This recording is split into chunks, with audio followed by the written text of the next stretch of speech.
Assalamualaikum warahmatullahi wabarakatuh dan salam sejahtera kepada semua para penonton. Kembali lagi bersama saya Ahmad Firdaus bin Razali selaku pengacara anda dalam rancangan Sembang Santai Pagi Hari. Dalam segmen kita, tidak tahu, ambil tahu. Pada masa kini, COVID-19 tidak lagi menjadi suatu perkara yang asing yang berlaku dalam kehidupan seharian kita. Banyak kematian telah direkodkan oleh pihak KKM yang punca akibat daripada penyakit ini. Ramai masyarakat yang masih lagi tidak mengambil peduli atau mengambil tahu tentang cara pihak KKM menguruskan jenazah-jenazah pesakit COVID-19 ini.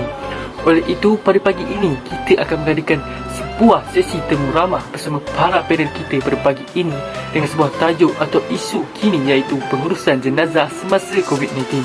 Bersama saya, 3 orang panel jemputan yang sudi bersama-sama kita pada pagi ini ialah Profesor Nisa Edina binti Muhammad Razzi selaku Ketua Bahagian Jawatan Kuasa Fatwa Majlis Kebangsaan, Dr. Juanda Irfan binti Mansur selaku Ketua Eksekutif Jawatan Kuasa Muzakarah Majlis Kebangsaan, serta Dr. Joradia Ilhan binti Mansur selaku Penolong Pegawai Perubatan Hospital Kuala Lumpur untuk bersama-sama menjawab soalan-soalan yang akan dibicarakan pada pagi ini. Soalan pertama yang sering menjadi tanda tanya masyarakat ialah apakah perbezaan membandingkan pesakit COVID-19 dengan pesakit biasa? Saya menjemput Dr. Juanda Irfan untuk menjawab soalan yang sangat hangat ini. Assalamualaikum warahmatullahi wabarakatuh. Pada tahun 2020, Mesyuarat Khas Jawatan Kuasa Muzakarah Majlis Kebangsaan bagi Hal Ehwal Agama Islam, mereka telah bersepakat dan bersetuju untuk tidak menggunakan kaedah mandi jenazah seperti yang biasa kita lakukan. Malah mereka bersetuju untuk menggunakan kaedah tayamum bagi mengelakkan penyakit bawaan virus ini terus-menerus merebak. Contohnya bagi jenazah biasa, mereka menggunakan air mutlak, manakala untuk jenazah COVID, mereka menggunakan debu iaitu melalui kaedah tayamum. Selain itu, bagi jenazah biasa, air perlu sampai ke tubuh mereka iaitu daripada kulit, manakala bagi jenazah COVID-19 hanya bertayamum pada bahagian plastik sahaja. Akhir sekali, jenazah pesakit COVID dibungkus di dalam beg dan dikebumikan, manakala jenazah biasa kita bungkus dengan kain dan terus dikebumikan. Terima kasih diucapkan kepada Dr. Juanda Irfan atas penerangan yang sangat baik sebentar tadi. Soalan yang seterusnya ialah apakah perbezaan alatan yang digunakan untuk memandikan jenazah COVID-19 dan jenazah biasa? Saya akan memberikan soalan tersebut kepada Dr. Joradia Ilhan untuk menjawab pertanyaan ini. Bismillahirrahmanirrahim. Assalamualaikum warahmatullahi wabarakatuh. Terima kasih kepada pihak produksi kerana sudi menjemput saya untuk bersama-sama menjawab soalan-soalan berdasarkan tajuk kita pada hari ini. Pertama sekali, menurut Mufti Jabatan Mufti Johor, bagi mengurangkan kadar jangkitan, tata cara dan alatan sudah pun dipertimbangkan bagi mengelakkan virus wabak COVID-19 tersebar sewaktu memandikan dan menguruskan jenazah pesakit COVID.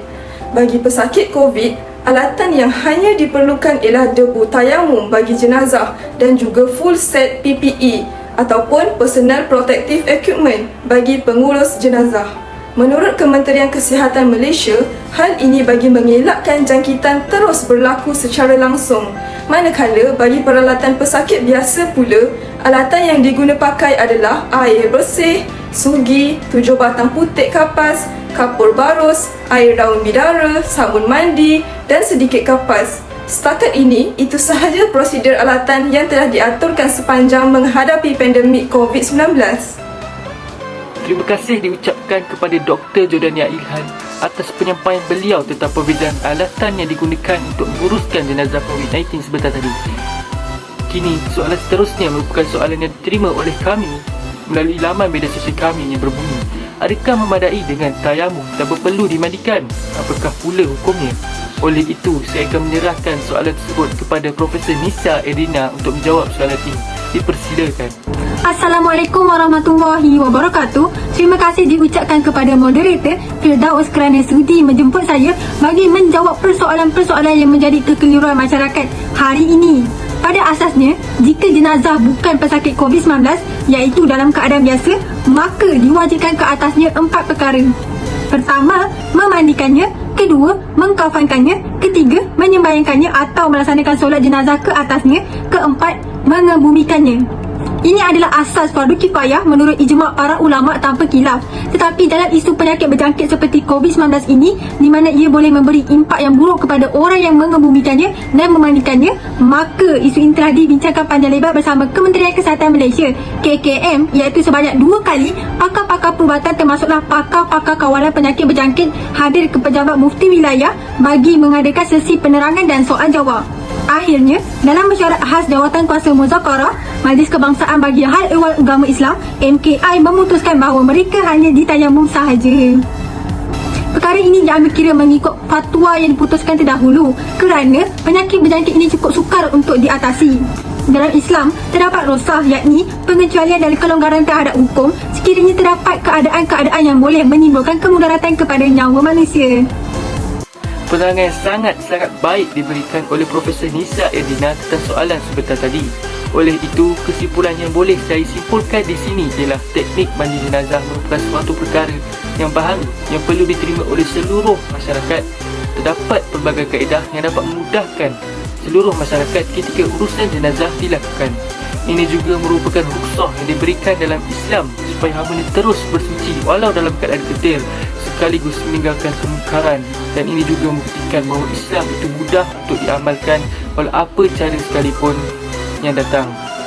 Sekian, itu sahaja untuk segmen kita pada pagi ini. Jangan lupa untuk menonton segmen kita seterusnya pada hari yang sama serta waktu yang sama. Sekian daripada saya, Ahmad Firdaus Pirazali. Assalamualaikum warahmatullahi wabarakatuh.